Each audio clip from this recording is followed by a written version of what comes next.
네덜란드가 해냈습니다. 스피드 스케이팅 최강국으로만 알려져 있던 나라. 쇼트트랙에서 첫 메달을 따낸 것이 불과 2014년 소치 대회였던 나라. 그 네덜란드가 2026년 밀라노 동계올림픽에서 금메달 5개, 은메달 1, 동메달 1 총 7개의 메달로 쇼트트랙 종합 1위에 올랐습니다. 한국을 제치고 해외 언론들은 즉각 반응했습니다. 중국 소우닷컴은 한국이 메달 숫자는 많았으나 금메달 중심의 독주를 하지 못했다고 평가했습니다. 미국 더 애슬레틱은 한국이 이번 올림픽에서 7개의 메달을 따내며 명장면을 연출했지만 최강국 칭호를 네덜란드에게 내줬다며 예전만큼의 아우라가 느껴지지 않는다고 말했습니다. 인정하기 불편한 말들입니다. 하지만 외면하기도 어렵습니다. 오늘은 이번 밀라노 올림픽이 한국 쇼트트랙에 남긴 것들을 솔직하게 짚어보겠습니다. 위기의 실체가 무엇인지, 세계는 어떻게 변하고 있는지, 그리고 우리가 다시 일어설 수 있는 이유는 무엇인지. 밀라노 성적표 숫자의 안과 박 먼저 이번 대회 한국 쇼트트랙의 성적을 정확하게 살펴볼 필요가 있습니다. 금메달 2개, 은메달 3개, 동메달 2개 총 7개, 한국 전체 메달의 70% 이상을 쇼트트랙이 담당했습니다. 숫자만 보면 여전히 동계 스포츠의 확실한 효자 종목입니다. 여자 3000m 계주에서 터진 막판 역전 드라마, 여자 1500m에서 김길리와 최민정이 나란히 1, 2위를 차지한 금은 싹쓸이, 이 장면들은 여전히 우리 가슴에 깊은 감동으로 남아있습니다. 하지만 숫자 안으로 들어가면 이야기가 달라집니다. 혼성 2000m 계주 준결승에서 김길리가 미국 선수와 충돌하며 결승 진출이 좌절됐습니다. 여자 500m에서는 메달이 없었습니다. 주력 종목인 남자 1000m에서 임종원이 동메달, 남자 1500m에서 황대현이 은메달을 따내며 금메달 없이 마쳤습니다. 여자 1000m에서도 김길리가 동메달에 만족해야 했습니다. 그리고 가장 뼈아픈 사실. 한국 쇼트트랙이 남자 개인전에서 금메달을 단 하나도 따지 못했습니다. 이것은 2002년 솔트레이크 시티, 2014년 소치에 이어 역대 세 번째입니다. 올림픽 일정 막바지에 극적인 반전이 있었고 결과적으로 메달 밭을 지켰지만 대회 중반까지 금메달 소식이 들려오지 않자 국민들 사이에서 쇼트트랙이 왜 이렇게 약해진 거냐는 우려가 현실이 되는 것 아니냐는 목소리가 높았던 것도 사실입니다. 김길리와 최민정, 끝과 시작이 교차한 순간 어두운 이야기만 있는 것은 아닙니다.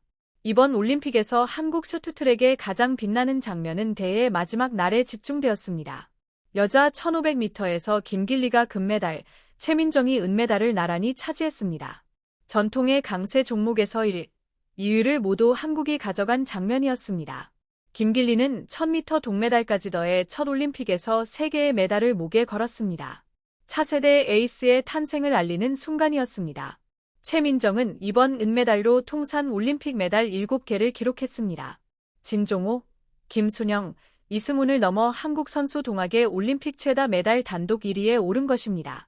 한국 스포츠 역사에 새로운 이름이 새겨지는 순간이었습니다. 기록의 완성과 새 시대의 시작이 같은 날 같은 빙판 위에서 교차했습니다. 네덜란드의 충격 12년 만에 정상 탈환. 이번 밀라노 올림픽에서 가장 주목해야 할 현상은 단연 네덜란드의 급성장입니다. 2014년 소치 대회에서 쇼트트랙 첫 메달을 따낸 네덜란드는 불과 12년 만에 종목 최강국으로 부상했습니다.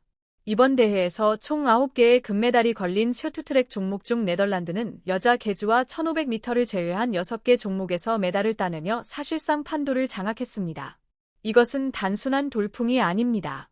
원래 장거리 스피드 스케이팅의 절대 강국인 네덜란드는 수십 년에 걸쳐 구축한 풍부한 빙상 인프라와 체계적인 훈련 시스템, 두터운 선수층을 쇼트트랙 종목까지 확장하며 경쟁력을 폭발적으로 끌어올렸습니다. 세계적으로도 이처럼 단기간에 이루어진 종목 전환 성공 사례는 찾아보기 힘들다는 평가입니다. 네덜란드는 더 이상 신흥 강호가 아닙니다. 한국이 반드시 넘어야 할 가장 현실적인 최강 경쟁자입니다. 과거의 영광 그리고 현실의 무게. 과거를 돌아보면 지금의 상황이 더욱 무겁게 다가옵니다. 1992년 알베르빌부터 1998년 나가노까지 한국은 쇼트트랙 종합 1위를 단 한 번도 놓치지 않았습니다. 2006년 토리노 대회에서는 빅토르 안현소, 진선유가 나란히 3관왕에 오르며 한 대의 금메달 6개로 역사적 정점을 찍었습니다. 그 시절 한국의 압도적인 퍼포먼스는 이제 다시 재현하기 어렵다는 이야기들이 나오고 있습니다. 세계 선수권 종합 랭킹 1위도 남녀 모두 캐나다에게 내줬습니다. 올림픽에서도 네덜란드, 이탈리아, 중국 전통의 라이벌들이 모두 무시할 수 없는 수준으로 올라왔습니다. 한국이 오랫동안 쇼트트랙의 절대 강자로 군림할 수 있었던 배경에는 아시아 선수 특유의 순간적인 스피드와 빠른 코너링 기술이 있었습니다. 하지만 이제 그것은 옛날 이야기가 되어가고 있습니다. 세계 트렌드의 변화 전략이 막히다. 2006년 토리노 대회 3관왕 출신인 진선유 코치는 현재의 문제를 이렇게 진단했습니다. 최근 들어 체격 조건이 좋은 외국 선수들이 초반 스피드를 내 빠르게 자리를 선점한다. 우리 전략은 기본적으로 다른 선수들이 느려질 때 치고 나가는 것인데 지금은 견제가 심하다. 그 타이밍을 쉽게 내주지 않는다. 핵심을 정확하게 짚은 말입니다. 과거 한국의 레이스 전략은 초반에 체력을 안배하다 후반에 스퍼트를 끌어올려 역전하는 방식이었습니다. 이 전략이 오랫동안 통했던 이유는 체격 조건이 좋은 서양 선수들이 기술적 완성도에서 아시아 선수들에게 뒤졌기 때문입니다. 하지만 지금은 다릅니다. 비교적 신체 조건이 좋은 서양 선수들이 기술까지 겸비하면서 한국 선수들이 역전할 수 있는 기회 자체가 줄어들고 있습니다. 초반 레이스 주도권 싸움에서 한 번 밀리면 되찾기가 쉽지 않습니다. 뒤에서 기회를 노리는 전략이 먹히지 않는 경기가 늘어나고 있습니다.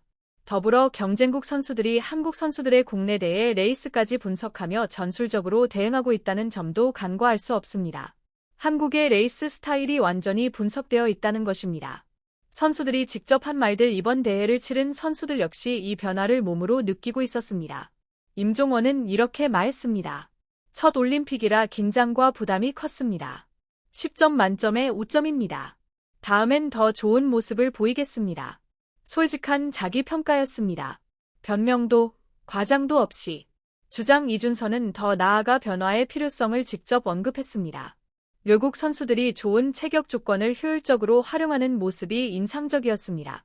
우리도 훈련 방식을 배우는 등 변화가 필요합니다. 4년 동안 변화한다면 더 좋은 성적을 낼 수 있을 것입니다. 이번 올림픽 해설을 맡았던 곽윤기 위원도 냉정하게 진단했습니다. 전력 상향 평준화에 대해 인지하고 있었지만 해오던 방식으로 가능하다고 생각했던 것 같다. 이제 전력 상향 평준화를 인정하고 새로운 시야를 가져야 할 때가 왔다고 생각한다. 인정하는 것, 그것이 변화의 시작입니다. 세대 교체의 시간이 왔다. 앞으로 한국 쇼트트랙이 직면한 또 하나의 현실이 있습니다. 한국 선수 올림픽 최다 메달 신기록을 작성한 대표팀의 절대적인 에이스 최민정이 4년 뒤 올림픽에는 출전하지 않겠다고 선언했습니다. 2014년 소치부터 4번의 올림픽에 걸쳐 한국 쇼트트랙의 중심을 지켜온 선수가 빙판을 떠납니다. 공백은 현실입니다. 하지만 두려움의 대상은 아닙니다. 이미 김길리라는 차세대 에이스가 첫 올림픽에서 3개의 메달을 따내며 존재감을 증명했습니다. 임종원을 비롯한 젊은 선수들이 이번 대회를 통해 세계 최고 수준의 경험을 쌓았습니다. 세대 교체는 위기가 아니라 새로운 사이클의 시작입니다. 위기는 곧 기회다. 한국 쇼트트랙의 역사를 다시 봅니다. 1992년 알베르빌부터 지금까지 한국은 금메달 28개, 은메달 19개, 동메달 13개를 따내며 이 종목의 역사를 직접 써왔습니다. 단순히 강한 나라가 아니었습니다. 이 종목을 정의해온 나라였습니다. 네덜란드가 12년 만에 세계 정상에 올랐습니다. 한국도 변화와 혁신을 통해 다시 정상을 되찾을 수 있습니다. 아니, 되찾아야 합니다. 방향은 이미 분명합니다.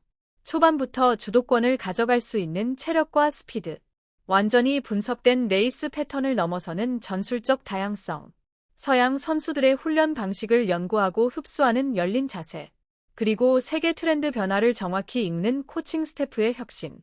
여자 3000m 계주에서 막판 역전으로 8년 만에 금메달을 되찾았을 때 보여준 그 DNA, 절대 포기하지 않는 투지와 마지막 순간의 집중력은 여전히 한국 쇼트트랙 안에 살아있습니다. 이번 올림픽에서 확인한 문제점들을 하나씩 개선해 나간다면 한국 쇼트트랙은 반드시 다시 한번 세계를 놀라게 할 것입니다. 4년 뒤 우리는 돌아옵니다. 그리고 그때는 더 강해진 모습으로. 오늘도 시청해주셔서 감사합니다.